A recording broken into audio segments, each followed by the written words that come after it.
Hey guys, मैं हूं आपके infotainer Z and welcome back to Z facts. हमारा दिमाग एक बहुत ही पावरफुल मशीन है और हम अपने दिमाग की वजह से ही एवोल्यूशनरी हायरार्की पर टॉप पर हैं और हमारे ब्रेन की पावर्स पर कॉन्टिन्यूअस रिसर्चेस चलती रहती हैं। बट हम जितना अपने ब्रेन को स्टडी करते हैं वो उतना ही हमारे समझ के पार चला जाता है। But thanks to modern neuroscience हमें अपने ब्रेन के बारे में ऐसी बातें पता लगी है जिनके बारे में पहले लोगों को अंदाजा भी नहीं था। So without wasting any further time, here are the 8 amazing things your brain can do. क्या आपके साथ कभी ऐसा हुआ है कि आपने सुबह उठने से पहले अलार्म लगाया बट अलार्म बजने से आप कुछ मिनट पहले ही उठ गए? वेल, ऐसा इसलिए होता है because our body has a natural alarm clock और इस अलार्म क्लॉक को इफेक्टिवली यूज करने के लिए आपको एक रेगुलर स्लीपिंग शेड्यूल फॉलो करना पड़ेगा। आपने अपनी डेली लाइफ में देखा ही होगा कि जिन लोगों को ऑफिस जाना होता है वो हर रोज लगभग एक ही टाइम पर उठ जाते हैं। वेल, अकॉर्डिंग टू रिसर्चेस ऐसा इसलिए होता है बिकॉज हमारा ब्रेन सुबह उठने से कुछ घंटों पहले ही स्ट्रेस हार्मोन्स रिलीज करने लग जाता है जो हमारी बॉडी को ग्रेजुअली उठा देते हैं। आपको इस चीज को एक्टिवेट करने के लिए कुछ स्पेशल नहीं करना है, आपको बस एक रेगुलर स्लीपिंग शेड्यूल फॉलो करना है। इससे फर्क नहीं पड़ता कि आप अपने आप को कितना भी नॉन जजमेंटल समझते हो। आप किसी से भी पहली बार मिलते हैं तो आपका ब्रेन उनके बारे में एक मेंटल इंप्रेशन फॉर्म कर लेता है। क्या वो अमीर है, क्या उनकी फैशन सेंस बिगड़ी हुई है, क्या वो एक क्रिमिनल लगते हैं। वेल, जब तक आप इन चीजों के बारे में सोचते हैं आपका दिमाग उस इंसान की एक सबकॉन्शियस प्रोफाइल बना चुका होता है और ज्यादातर ये सबकॉन्शियस प्रोफाइल एक्यूरेट होती है। रिसर्चर्स के अकॉर्डिंग हमारा ब्रेन दूसरों के बारे में जजमेंट फॉर्म करने में इनक्रेडिबली फास्ट होता है। इनफैक्ट उसे जजमेंट फॉर्म करने में 0.1 सेकेंड्स लगते हैं। मोर इम्पोर्टेंटली हमारे ब्रेन की जजमेंट्स एक्यूरेट रहती हैं, अब चाहे वो जजमेंट्स उस इंसान की सेक्सुअलिटी के बारे में हो या पॉलिटिकल इंक्लिनेशन के बारे में। हमारा ब्रेन ज्यादातर नहीं चूकता। बट जब आप अपनी थिंकिंग लगाकर सोच रहे होते हैं और अपने ब्रेन की जजमेंट्स को नकार देते हैं तब आप स्टीरियोटाइपिंग कर रहे होते हैं जो कि ज्यादातर सही नहीं होती। जिस तरह एक जहाज में ऑटो पायलट मोड होता है वैसे ही हमारे ब्रेन में एक ऑटो पायलट रीजन होता है जिसे कहते हैं DMN यानी डिफॉल्ट मोड नेटवर्क। स्टडीज के अकॉर्डिंग जब आप किसी चीज में अच्छे हो जाते हैं तो आपका दिमाग उस काम को एक्टिव पार्ट से DMN में ट्रांसफर कर देता है। आपने ऐसी वीडियो जरूर देखी होंगी जहां पर वर्कर्स बहुत ही स्पीड और एक्यूरेसी के साथ काम कर रहे हैं। वेल, इनका ऑटो पायलट रीजन या DMN बहुत ही स्ट्रॉन्ग है। इनफैक्ट अगर आपने कभी कोई इंस्ट्रूमेंट बजाया तो आपको पता होगा कि आप जब उसके बारे में कॉन्शियसली सोचकर उसको बजाते हैं तो आपको मुश्किलें होती हैं, but with time you get habitual of it. It's because आपका DMN ट्रेन हो जाता है। वेल, हम अपने ब्रेन का ये रीजन रेगुलर काम करने के लिए भी यूज करते हैं जैसे कि शूलेस बांधना या ब्रश करना। बट रिसेंट स्टडीज की वजह से ही हमें पता लगा है कि हम अपने ब्रेन का ये पार्ट और भी कॉम्प्लेक्स काम करने के लिए यूज कर सकते हैं।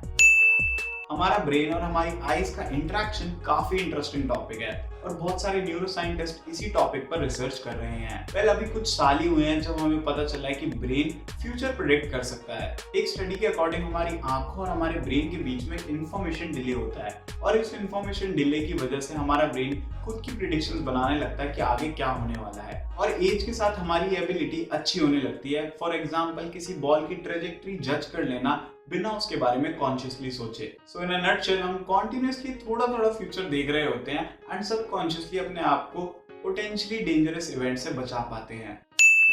आपने हॉरर मूवीज में अक्सर देखा होगा कि कैरेक्टर्स को जब कोई पीछे से देख रहा होता है तो उन्हें पता लग जाता है। वेल, आपको भी अगर कोई पीछे से चोरी छुपे देखेगा तो आपको भी पता लग जाएगा या आपको अनईजी फील होने लगेगा। कई लोग इसे सिक्स्थ सेंस मानते हैं बट ऐसा नहीं है। एक्चुअली हमारा ब्रेन अपनी सराउंडिंग्स को 360 डिग्री ऑब्जर्व कर सकता है। हमारी आंखों का एक लिमिटेड फील्ड ऑफ विजन होता है बट फिर भी हमारा ब्रेन अपनी सराउंडिंग्स की एक 3D इमेज बना लेता है। स्टडीज के अकॉर्डिंग हमारी सेंस ऑफ हियरिंग यानी सुनने की शक्ति इतनी पावरफुल होती है कि हमारी सराउंडिंग्स में हुआ हुआ स्लाइटेस्ट चेंज भी डिटेक्ट कर लेती है और जब आप इस एबिलिटी को हमारी तेज नजरों के साथ मिलाएंगे तो हमारे पास एक्यूरेट 360 विजन आ जाता है। हमारे ब्रेन का सबसे कॉम्प्लेक्स और मिस्टीरियस पार्ट ये है कि हमारा ब्रेन आखिर मेमोरीज के साथ डील कैसे करता है। इस चीज पर काफी रिसर्चेस हो चुकी हैं बट अभी तक हमें नहीं पता है कि ब्रेन का एग्जैक्टली कौन सा पार्ट मेमोरीज को रिट्रीव और स्टोर करता है। और इस स्टडी का सबसे मिस्टीरियस पार्ट है फॉल्स मेमोरीज। ऐसी चीजें जो आपके साथ कभी हुई नहीं बट आपको अच्छे से उनके बारे में याद है। वेल, कुछ केसेस में तो ये भी देखा गया कि लोगों ने अपने आप को कन्विंस कर लिया कि उन्होंने चोरी या किसी का खून किया है। एक स्टडी के अकॉर्डिंग जब सब्जेक्ट्स पर basic memory retrieval techniques use की गई तो 70% सब्जेक्ट्स ने ये एक्सेप्ट कर लिया कि उन्होंने चोरी या मारपीट की है जबकि असल में उन्होंने कुछ नहीं किया था। वेल, एग्जैक्टली हमें ये नहीं पता कि हमारा ब्रेन इस मामले में अपने आप को बेवकूफ क्यों बनाता है बट थ्योरीज के अकॉर्डिंग वो ऐसा इसलिए करता है ताकि वो इनकम्प्लीट मेमोरीज को कंप्लीट कर पाए, अब चाहे वो इनएक्यूरेट इंफॉर्मेशन की हेल्प से ही क्यों ना करना पड़े। ओहायो यूनिवर्सिटी में 29 वॉलंटियर्स पर एक रिसर्च कंडक्ट की गई। उनकी रिस्ट पर सर्जिकल प्लास्टर हुआ था।